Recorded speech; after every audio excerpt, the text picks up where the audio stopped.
അപ്പോ 3 യാസീൻ ഓതുന്നതും നമ്മുടെ വ്യക്തിപരമായ 3 കാര്യങ്ങൾക്കാണ്.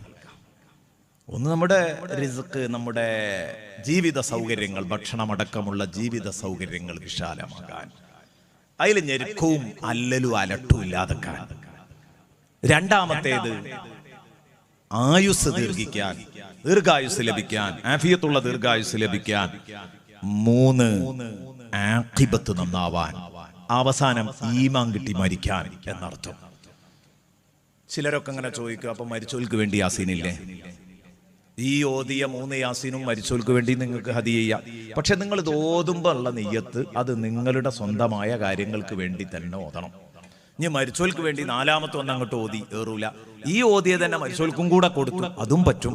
പക്ഷേ ആദ്യം നിങ്ങൾ നിയ്യത്ത് ചെയ്യേണ്ടത് നിങ്ങളുടെ സ്വന്തം കാര്യത്തിന് തന്നെയാണ്. ഈ 3 കാര്യങ്ങൾക്ക് വേണ്ടി യാസീൻ ഓതണമെന്ന് ഇമാമിങ്ങൾ എഴുതി വെച്ചിട്ടുണ്ട്.